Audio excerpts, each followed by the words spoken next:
O que Jesus quis dizer quando disse: Eu nunca vos conheci, apartai-vos de mim? Em seguida, Jesus dirá claramente: Eu nunca vos conheci, afastai-vos de mim, vós que praticais a maldade. Mateus 7:23. O discurso mais famoso de Jesus, o Sermão da Montanha, estava focado nos corações de seus ouvintes, com seus discípulos como a audiência principal. Pode parecer incomum ouvir que até mesmo nosso Senhor todo sábio admite não conhecer algo ou alguém. No entanto, Jesus se refere a um tipo de conhecimento que está relacionado a relacionamentos pessoais. Essa passagem das Escrituras, encontrada no livro de Mateus, capítulo 7, versículo 23, levanta questões importantes sobre a relação entre Jesus e seus seguidores. É uma passagem que nos faz refletir sobre a natureza desse conhecimento e sobre o que é necessário para estar verdadeiramente em comunhão com Ele. Para compreender plenamente o significado dessas palavras, vamos explorar mais profundamente o contexto e a mensagem por trás delas. Em um ponto crucial do Sermão da Montanha, Jesus ofereceu uma advertência final sobre a verdadeira fé. Segundo ele, haveria falsos profetas cristãos que se disfarçariam de pessoas inofensivas. No livro de Mateus, capítulo 7, versículo 15, na Bíblia, Jesus diz: Cuidado com os falsos profetas mestres que vêm até vós vestidos de ovelhas, parecendo mansos e inocentes, mas interiormente são lobos vorazes. Esta é uma advertência séria de Jesus, que enfatiza a importância de discernir a verdadeira natureza das pessoas e das mensagens que recebemos. Ele alerta que esses falsos profetas podem até usar linguagem religiosa e aparentar ser seguidores do caminho de Deus, mas em seu íntimo têm intenções prejudiciais. Aqui, Jesus está destacando a diferença entre o conhecimento intelectual, que pode ser usado para enganar, e o conhecimento pessoal e espiritual, que é essencial para uma relação genuína com Ele. Ele nos lembra que a verdadeira fé vai além das palavras e aparências. Ela se manifesta através das ações e do caráter das pessoas. No contexto do Sermão da Montanha, Jesus está chamando seus discípulos e seguidores a serem vigilantes, a buscar uma conexão autêntica com Deus e a discernir entre aqueles que podem tentar deturpar a verdadeira fé. Essa mensagem continua a ressoar na jornada espiritual de muitos até hoje. Essa passagem enfatiza que há pessoas que podem exibir poder ou parecer cristãs para os outros, mas que, na realidade, não pertencem ao Senhor. Mesmo que alguém pareça ser um cristão, ainda assim, podem ser considerados malfeitores por Deus e serem afastados de sua presença, como declarado no versículo 23. Apenas aqueles que seguem a vontade de Deus e são reconhecidos por Ele serão capazes de entrar no céu. O ponto fundamental é que não basta apenas conhecer a Deus até certo ponto. É crucial que Deus nos conheça. Como o apóstolo Paulo explicou, aquele que ama a Deus é conhecido por Deus. Essa relação pessoal e íntima com o Senhor é o que realmente importa. A metáfora de Deus cuidando de seu rebanho como um pastor, conforme descrito em Isaías 40, 11, destaca a ideia de que ele conhece aqueles que são seus. Isso não apenas se refere ao conhecimento intelectual, mas a um relacionamento profundo e espiritual entre Deus e seus seguidores. A verdadeira fé e devoção a Deus são marcadas pelo amor e pela comunhão genuína com Ele. Portanto, o importante é não apenas conhecer a Deus, mas ser conhecido por Ele, o que implica um relacionamento de confiança e amor mútuos. Em João 10, 14, Jesus se apresenta como o bom pastor e declara: Eu sou o bom pastor, conheço as minhas ovelhas e elas me conhecem. Essas palavras enfatizam o profundo relacionamento entre Jesus e aqueles que o seguem. Ele afirma que conhece suas ovelhas sem qualquer dúvida, e elas, por sua vez, o conhecem e têm um relacionamento pessoal profundo com ele. A expressão "nunca vos conheci, apartai-vos de mim, vós que praticais a maldade", como mencionada anteriormente, destaca que Jesus, de fato, possui onisciência. No entanto, o tipo de conhecimento que ele não tinha em relação a essas pessoas Não era o conhecimento de relacionamento que ele teria com seus seguidores genuínos. Ele conhecia seus corações, e isso revelou que estavam cheios de maldade e iniquidade. Isaías também condena a hipocrisia de maneira semelhante, observando como as pessoas podem se aproximar de Deus com palavras, mas seus corações estão longe dele. Isso ressoa com a ideia de que a verdadeira fé envolve mais do que apenas aparências exteriores ou palavras vazias. É sobre um relacionamento profundo e sincero com Deus, onde Ele conhece nossos corações e nós o conhecemos de maneira autêntica. Portanto, essa passagem bíblica nos lembra da importância de uma fé verdadeira e de um relacionamento íntimo com Deus, que vai além das palavras e aparências, penetrando o interior de nossos corações e motivando uma vida justa e reta. Isaías 29, 13 e Apocalipse 22:15 fornecem insights sobre aqueles que Jesus não conhece e que são considerados falsos cristãos e falsos mestres. Isaías 29, 13 destaca como existem aqueles que se envolvem em ações malévolas, que professam a fé, mas cujos corações estão longe de Deus. Esses são os chamados malfeitores que Jesus não conhece, pois não têm um relacionamento autêntico com Ele. Por sua vez, Apocalipse 22:15 lista várias categorias de pessoas que estão fora da presença de Deus. São aqueles que se desviaram do caminho da retidão e da moralidade, incluindo os ímpios, os impuros, os de baixo caráter moral, os praticantes de feitiçaria e drogas intoxicantes, os imorais, os pervertidos, os abusadores, os adúlteros, os assassinos, os idólatras e aqueles que amam e praticam a mentira, a enganação e a trapaça. Jesus adverte que haverá um dia em que ele dirá a um grupo de praticantes religiosos: "Nunca vos conheci." Isso ressalta a importância de uma fé verdadeira e um relacionamento sincero com Deus, que vai além de aparências exteriores e palavras vazias. Deus não deseja enviar pessoas para o inferno, mas a escolha de afastar-se dele e seguir um caminho de iniquidade é feita pelos indivíduos. Essas passagens enfatizam a necessidade de uma vida de retidão, amor e verdadeiro relacionamento com Deus, para evitar ser contado entre aqueles que Jesus não conhece. É uma advertência para todos nós examinarmos nossos corações e a sinceridade de nossa fé. Em 2 Pedro 3, 9 na Bíblia Amplificada diz o seguinte: "O Senhor não retarda a sua promessa, como alguns a têm por tardia, mas é longânimo para convosco, não querendo que alguns se percam, senão que todos venham a arrepender-se." Esta passagem enfatiza a paciência excepcional de Deus e sua vontade de que todos tenham a oportunidade de se arrepender e receber a salvação. Ela destaca que o atraso aparente na realização das promessas de Deus não se deve à sua incapacidade de agir, mas sim à sua paciência, permitindo que as pessoas tenham a oportunidade de se voltar para Ele em arrependimento. No entanto, a passagem que segue fala sobre aqueles que tentam justificar a si mesmos como dignos do céu, com base em suas obras, mas essa justificação não é eficaz.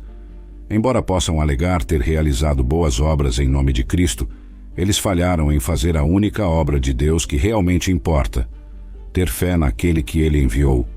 Como resultado, Jesus, o justo juiz, os condena à separação eterna dele. Essa advertência de Jesus se aplica a pessoas que afirmam ser seus seguidores, mas que negligenciam o aspecto central da fé em Cristo. Realizar boas obras é importante, mas a fé em Jesus é a base fundamental da salvação. A passagem nos lembra que a sinceridade de nosso relacionamento com Deus e nossa fé em Cristo são essenciais para nossa comunhão com Ele e nossa esperança de vida eterna. Há pessoas que afirmam serem servos do Senhor, mas a vida espiritual delas não tem relação com suas vidas cotidianas. Elas podem frequentar a igreja, cumprir algumas obrigações religiosas diárias, mas pecam contra Deus e o próximo, assim como qualquer outra pessoa. Existem aqueles que falam como anjos, mas vivem como demônios. Eles têm línguas eloquentes, mas suas ações são ásperas, como mãos calejadas. Jesus reivindicou ser aquele diante de quem as pessoas devem comparecer no dia final do julgamento, e é justamente chamado de Senhor. Quando lemos as palavras, nunca vos conheci, apartai-vos de mim, vós que praticais a maldade, fica claro que a salvação não se baseia apenas em realizar ações externas ou até mesmo confessar verbalmente a fé. É a nossa conexão com Jesus, por meio do dom da fé que Ele nos concede, que é fundamental. É sobre conhecer a Jesus e ser conhecido por Ele de uma maneira íntima e pessoal, em um relacionamento de amor e confiança. Em última análise, a verdadeira salvação não é alcançada por meio de obras ou ações extraordinárias, mas por meio de um relacionamento transformador com Jesus, onde a fé, o amor e a comunhão com Ele são o cerne da nossa vida espiritual. É pela graça de Deus que somos conhecidos e aceitos por Ele, e é por meio da fé que recebemos esse presente de salvação. A conexão com Jesus é a base segura da nossa salvação.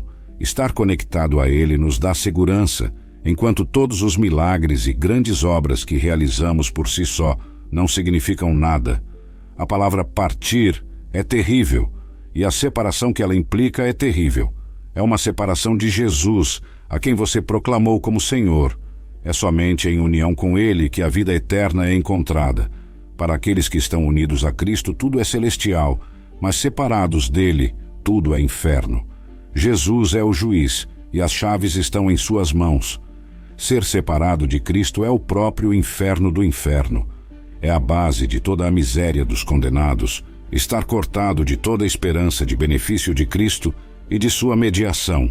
Essas palavras enfatizam a importância da nossa relação com Cristo e a necessidade de permanecer em comunhão com Ele para a nossa salvação. É um lembrete de que, no final das contas, nossa vida eterna depende de nossa conexão com Jesus e de estarmos em união com Ele. A verdadeira fé em Cristo é testada pela obediência à vontade do Pai. Simplesmente dizer Senhor, Senhor e afirmar a crença não é suficiente. Aqueles que verdadeiramente nasceram de novo têm o Espírito de Deus vivendo dentro deles. Com a ajuda do Espírito Santo, são capazes de compreender e seguir a vontade do Pai.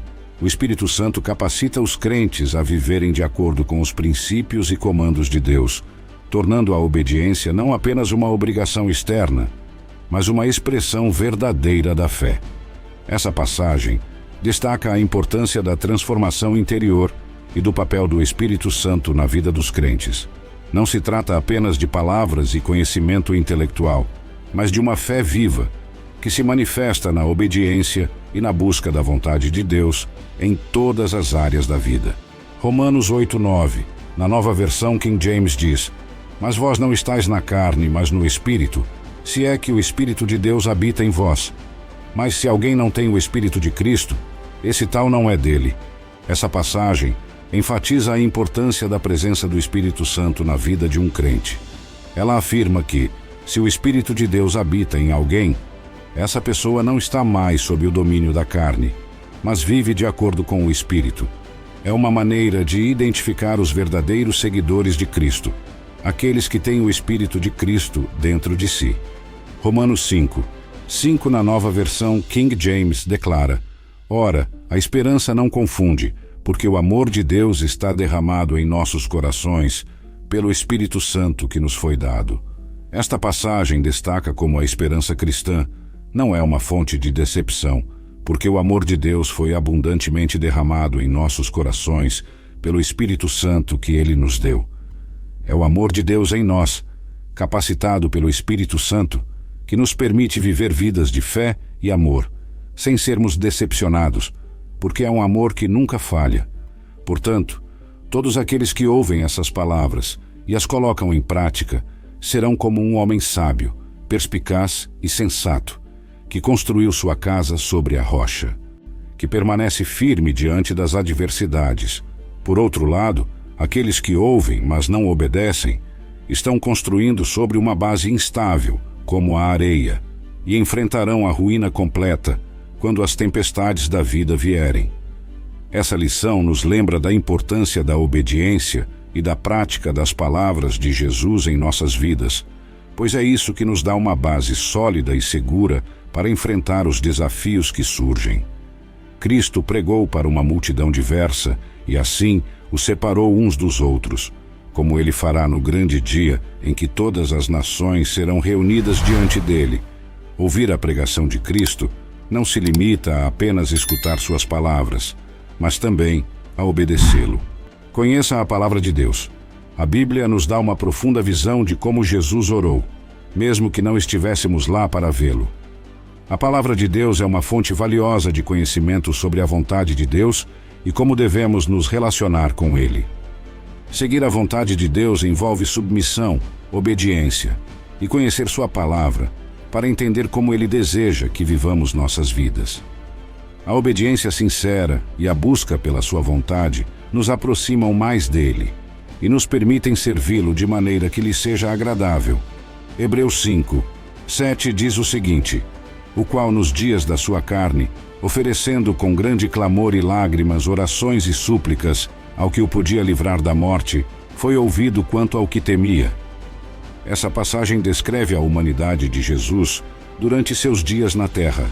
Ela destaca como ele, em sua natureza terrena, ofereceu orações e súplicas fervorosas a Deus, com grande clamor e lágrimas, buscando ajuda e libertação da morte. Essas orações eram uma expressão de sua profunda aflição e reverência por Deus.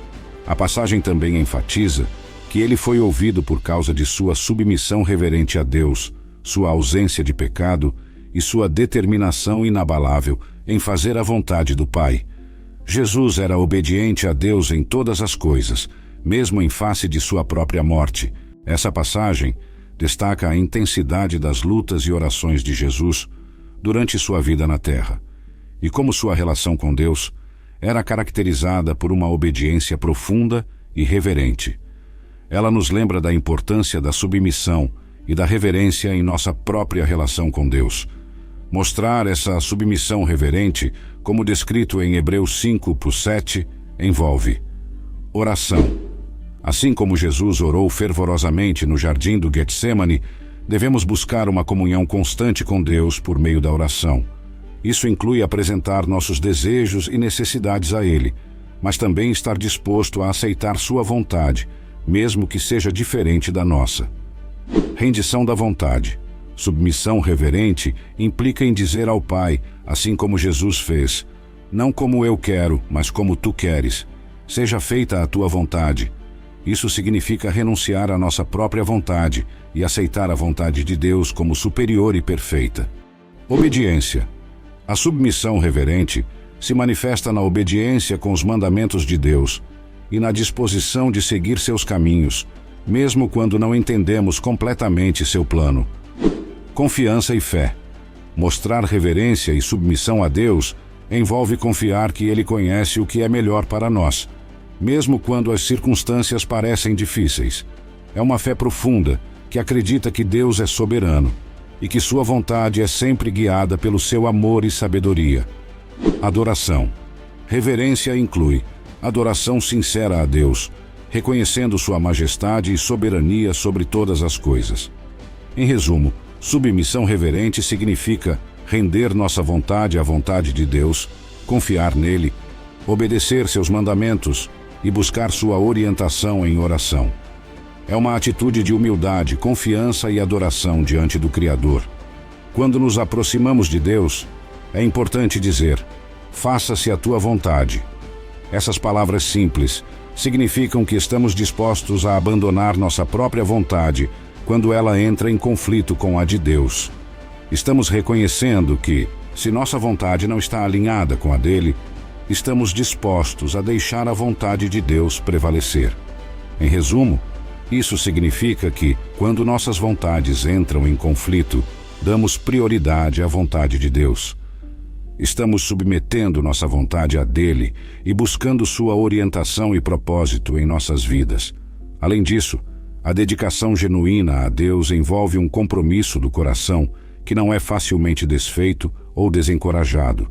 É um compromisso sólido e duradouro de servir a Deus e seguir sua vontade, independentemente das circunstâncias ou desafios que possam surgir. Esses princípios refletem a importância de uma submissão profunda e um compromisso verdadeiro com Deus em nossa jornada espiritual. Eles nos ajudam a buscar a vontade de Deus e a viver de acordo com ela em nossas vidas diárias. Além disso, quando somos verdadeiramente dedicados, é natural carregarmos sua presença e, consequentemente, testemunharmos suas manifestações sobrenaturais. É importante reconhecer que algumas pessoas que são chamadas pelo nome de Deus, porque são frequentemente vistas em sua casa, têm corações que estão distantes do Deus vivo. Portanto, a verdadeira dedicação a Deus não é apenas uma questão de aparência externa, mas uma entrega sincera do coração. Em resumo, a dedicação a Deus envolve compromisso sincero, presença de sua manifestação sobrenatural e disposição para sacrificar em seu nome. É uma jornada espiritual que nos leva a experimentar o verdadeiro descanso e a paz que vem de estar em comunhão com o Criador. A administração para Deus é uma jornada que exige dedicação sincera e, muitas vezes, sacrifício. A obediência à vontade de Deus nem sempre é fácil para a nossa natureza humana, mas é fundamental para desfrutarmos das bênçãos divinas a longo prazo. Essa dedicação muitas vezes envolve oferecer nosso tempo, habilidades, energia e recursos para promover o reino de Deus na terra. Quando pensamos em pessoas que exemplificaram esse tipo de sacrifício, lembramos de figuras como Daniel. Ele era um dos principais conselheiros do rei, mas abriu mão de sua posição confortável para dedicar-se a Deus por meio da oração. Daniel desafiou até mesmo as ordens do rei, colocando em risco sua própria vida, porque estava disposto a sacrificar tudo em nome do Rei Celestial, a quem ele servia com verdadeira devoção. Abraão também conhecia bem o significado de servir a Deus de maneira sacrificial. Ele estava disposto a oferecer seu próprio filho, Isaque, como sacrifício, em obediência à vontade divina, demonstrando assim sua profunda fé e compromisso. Essas histórias nos lembram que o serviço a Deus muitas vezes requer sacrifício e dedicação inabalável. É uma jornada de fé e obediência, na qual reconhecemos que o reino de Deus está acima de nossos próprios confortos e interesses pessoais. Obrigado a todos que chegaram até aqui. Não se esqueçam de se inscrever em nosso canal. Agora oremos. Querido Pai, sou grato por todas as bênçãos que você me concedeu. Aprecio as oportunidades de contribuir para o avanço do seu reino. Em nome de Jesus, busco a graça para servi-lo de uma forma que o agrade, com alegria, dedicação e compromisso inabalável. Amém.